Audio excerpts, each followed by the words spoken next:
Hello everyone, welcome to our channel A plus mentor. So आज हम जो है मेसोलिथिक एज को कवर करेंगे। तो चलिए शुरू करते हैं। तो सबसे पहले मैं आपको ओवरव्यू दे देता हूँ। मेसोलिथिक एज जो है वो आपकी स्टार्ट होती है 10,000 हज़ार साल पहले, 10,000 साल पहले जो है ये एज जो है वो स्टार्ट होती है। और ये चलती है आपकी 10,000 से लेके हज़ार भी तक, 1000 साल तक। तो क्या होता है, जब आइस एज जो थी आपकी, जब ये एंड हो रही होती है तो उसी टाइम पे मेसोलिथिक जो एज है उसका वो स्टार्ट होती है। तो अब जब आइस एज जो है जब ये खत्म हो रही होती है तो उससे क्या हो रहा है, जो ग्लोबल वार्मिंग हो रही है वो इंक्रीज हो रही होती है, एडवेंट होता है ग्लोबल वार्मिंग का। और जैसे ही एडवेंट होता है ग्लोबल वार्मिंग का, जो ह्यूमन है वो मोबाइल हो जाता है। वो वेरियस जो इको जोन्स हैं उसको ऑक्यूपाई करता है। जो मानसून पैटर्न है वो भी एमर्ज होता है। क्यों एमर्ज होता है? जब ग्लोबल वार्मिंग होगी तो वेपराइजेशन भी होगी, तो सी वाटर जो है वो वेपराइज होगा, तो हमें मानसून पैटर्न जो है वो देखने को मिलता है। तो कुछ रीजन पे बहुत ज़्यादा रेनफॉल देखने को मिलता है हमें। अब कहीं कहीं पे जो है आपको फ्रेश वाटर लेक्स भी मिलेंगी, जैसे कि वेस्टर्न राजस्थान में डिडवाना नाम की जगह है, वहाँ पे आपको फ्रेश वाटर लेक मिली है। तो एनिमल बोन्स जो उस टाइम के हमें जो फॉसल्स मिले हैं उसमें पता चलता है कि उस टाइम पे जो फॉरेस्ट थे वो ड्राई डेसिडियस फॉरेस्ट थे। तो डेसिडियस फॉरेस्ट वो फॉरेस्ट होते हैं जो सीजनली जो है अपने पत्ते जो हैं वो छोड़ देते हैं। और सीजनली जो है हर पत्ते जो हैं वो आपके उग जाते हैं नए वाले। तो चलिए शुरू करते हैं अब। जो मीजोलिथिक एज है,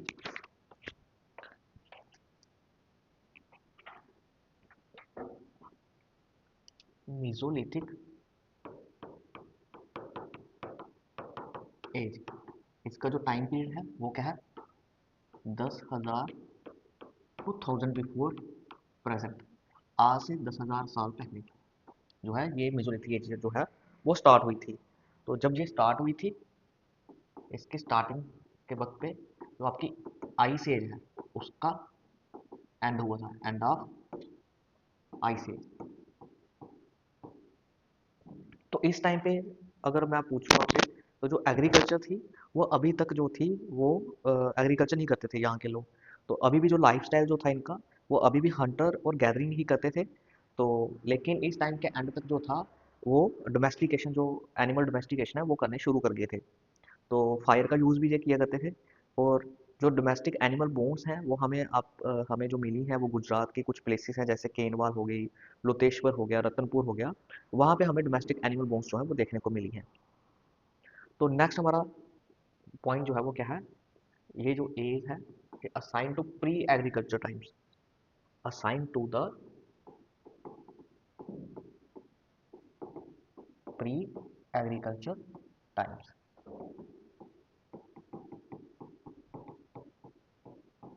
जो एग्रीकल्चर है वो अभी जो है हमें देखने को नहीं मिला है। तो अभी भी ये क्या कर रहे हैं, हंटिंग और गैदरिंग कर रहे हैं। अब जैसे ग्लोबल वार्मिंग आती है तो जो ह्यूमन है वो मोबाइल हो जाता है, वो एक जगह से दूसरी जगह जाना शुरू कर देता है। तो अब वो जब ज़्यादा मोबाइल हो जाता है वो किसके लिए? खाना के लिए, इन सर्च ऑफ फूड। तो फूड के लिए वो एक जगह से दूसरी जगह पे क्या करता है, जाता है। और इसलिए वो टेम्परेरी हट्स भी बनाता है। तो जैसे कि हमें ओवल और सर्कुलर हट जो है वो हमें यूपी में कुछ प्लेसेस हैं, राजस्थान में कुछ प्लेसेस हैं, यहाँ पे हमें वो हट्स जो है वो मिली हैं। तो नेक्स्ट हमारा जो पॉइंट आता है वो कहता है क्लाइमेट। तो उसमें जो क्लाइमेट था वो कैसा था? Advent of global warming, advent of global warming. तो ग्लोबल वार्मिंग की वजह से क्या हुआ?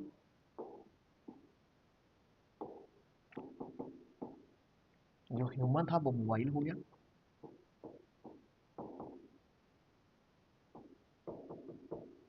और वो अलग अलग जो इको जोन थी उसको ऑक्यूपाई करने लगा, occupy various eco zones, various eco. तो उसके बाद जो नेक्स्ट पॉइंट आता है हमारा वो क्या है? जो मानसून, जब ग्लोबल वार्मिंग होती है तो वेपराइजेशन होती है, वेपराइजेशन सी वाटर वेपराइज होता है, तो हमें मानसून जो पैटर्न है वो एमर्ज होता हुआ दिखता है, मानसून पैटर्न एमर्ज।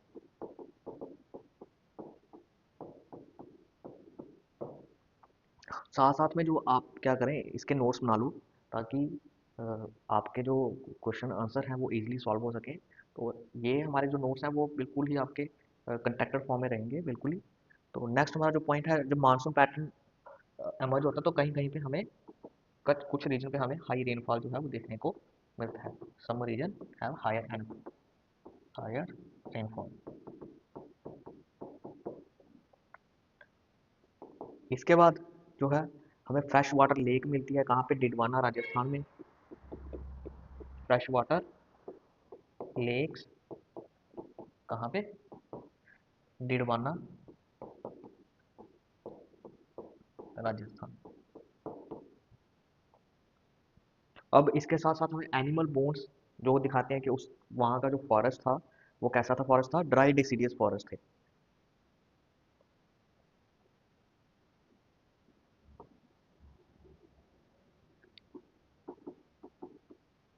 जो एनिमल बोन्स हैं उनसे हमें क्या पता चलता है, उनके फॉसिल से, कैसा फॉरेस्ट है वहाँ पे, ड्राई डिसीडियस फॉरेस्ट।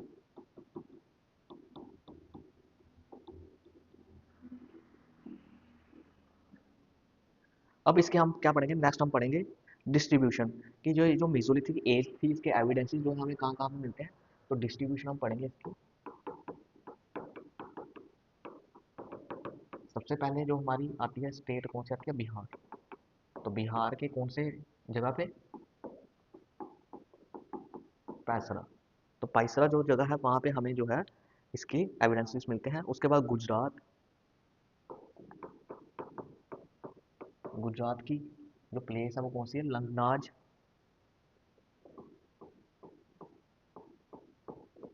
और जैसे कि मैंने आपको बताया डोमेस्टिक एनिमल बोन्स मिले हमें कहाँ पे, केनवाल, लोतेश्वर और रतनपुर। लोतेश्वर और रतनपुर, यहाँ पे क्या मिले हैं, डोमेस्टिक एनिमल बोन्स।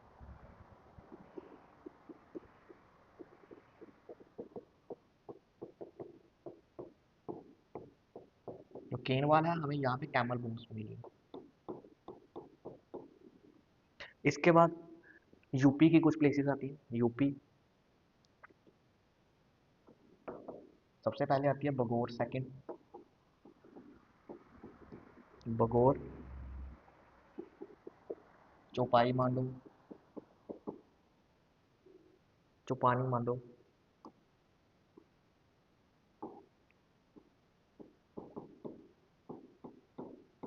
इसके बाद हमारी आती है सराय नाहर राय।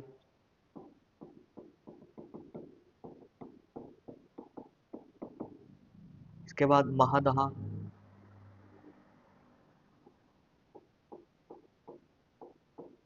डमडमा,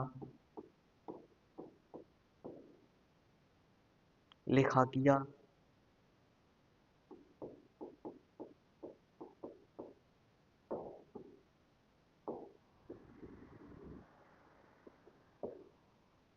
इसके बाद बुगाई खोर, बगाई खोर।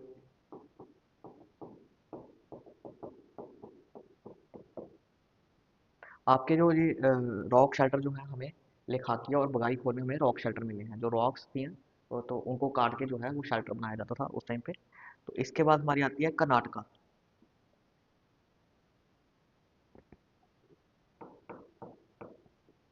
तो कर्नाटका में हमें जो सबसे पहली जो प्लेस आती है वो कौन सी आती है, संकना कल्लू। संकना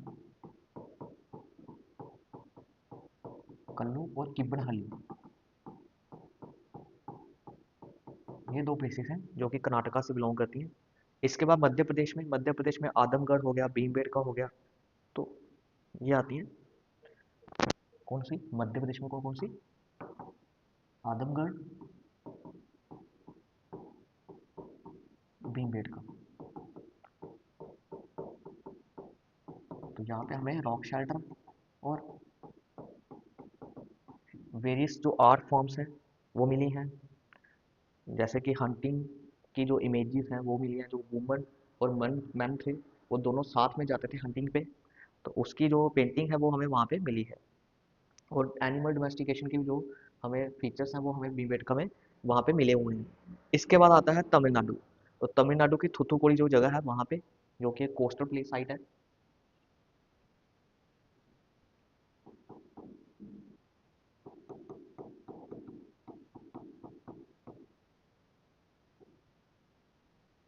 ये क्या है, कोस्टल साइट है।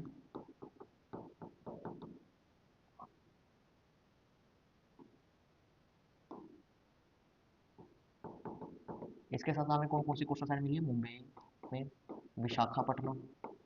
तो ये कुछ कोस्टल साइट्स हैं जहाँ पे आपको मेसोलिथिक एज के रिलेटेड जो है वो एविडेंसेस जो है वो मिलते हैं।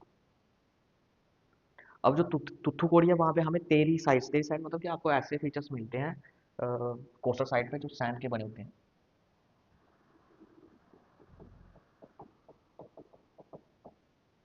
इसके बाद राजस्थान। राजस्थान में हमारी आती है कौन कौन सी प्लेस?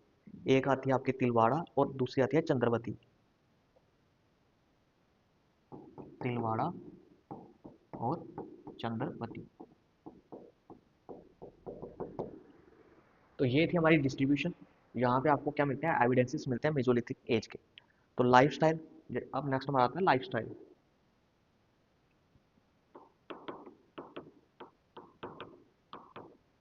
तो सबसे पहले हमारा क्या है? कैसा लाइफस्टाइल था? ये अभी भी जो थे हंटर थे और गैदरर थे। एग्रीकल्चर के बारे में अभी भी जो थे इनको पता नहीं था, नो एग्रीकल्चर। और थर्ड जो फीचर है वो क्या था? इनको जब ये खत्म हो रही थी ये जो मेसोलिथिक एज, तो उसके एंड में हमें क्या पता चलता है? Domestication. At the end of हमें क्या पता चलता है? डोमेस्टिकेशन का। जो एनिमल डोमेस्टिकेशन है, पशुपालन, उसके हमें जो है एविडेंसेस मिलते हैं। तो फायर का यूज़ था, दे यूज फायर। इसके बाद जैसे कि मैंने बताया जो ह्यूमन थे वो हाईली मोबाइल हो गए थे। क्यों हो गए थे? To search for food.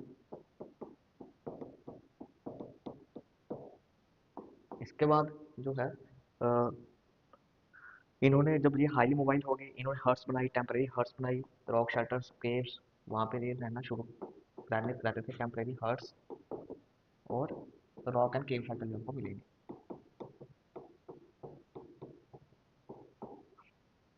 तो टेम्परेरी हर्ट्स ही आपको ओवल शेप में, ओवल एंड सर्कुलर शेप में मिलेंगी।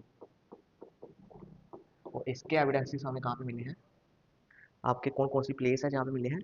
चौपानी मांडो, डबनमा, बगौर और तिलवाड़ा। तो चौपानी मांडो, डमडमा और बगौर जो है वो आपके यूपी यूपी में है।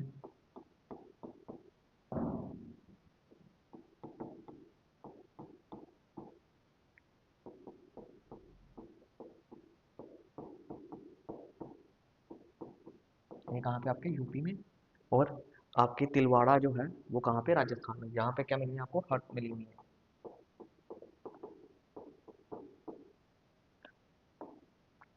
नेक्स्ट हमारा आता है जो टूल्स। तो टूल्स कौन से यूज किए जाते थे? आपके जो माइक्रोलिथिक टूल्स थे वो यूज किए जाते थे इस टाइम पे। नेक्स्ट आता है टूल्स। तो कौन से टूल्स यूज किए जाते थे? Microlithic.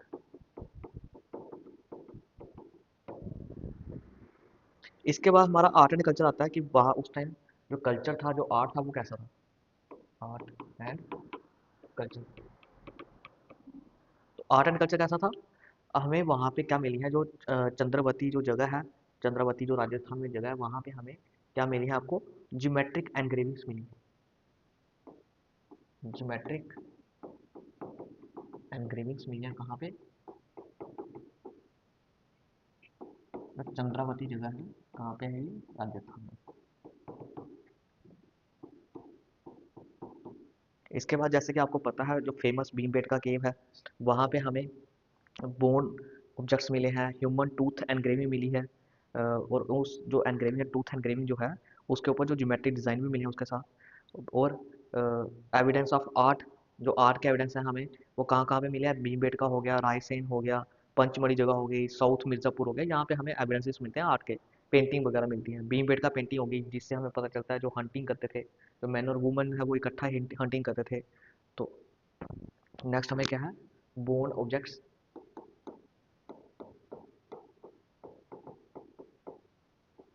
Human tooth engraving with geometry design, human tooth engraving with geometric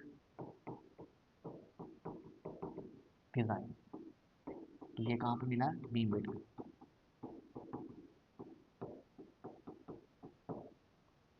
तो जो बीम बेड का पेंटिंग है वहाँ से हमें क्या ड्राइव किया हमने?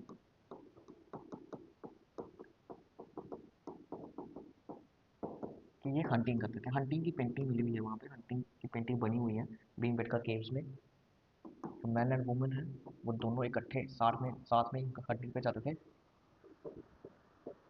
Together Hunt.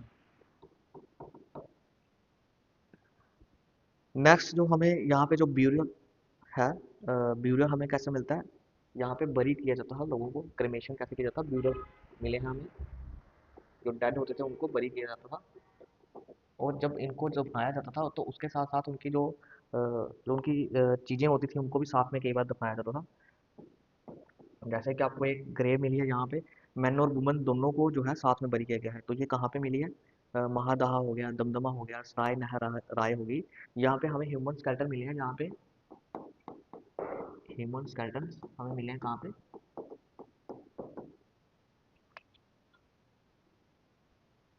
दमदमा, महादहा,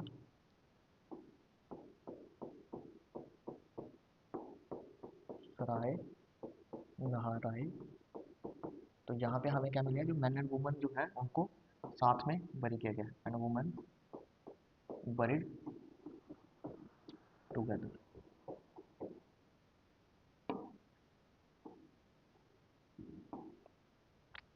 इसके साथ साथ हमें किसी किसी गेम में आइवरी के साथ साथ बरी किया हुआ है, आइवरी विद द डेड। तो हाथी का दांत है वो भी उसमें मिला हुआ है हमें। तो इसके बाद जो है, जैसे कि वो पॉइंट, एक पॉइंट जो है वो रह गया आपका, तो बीम बेड का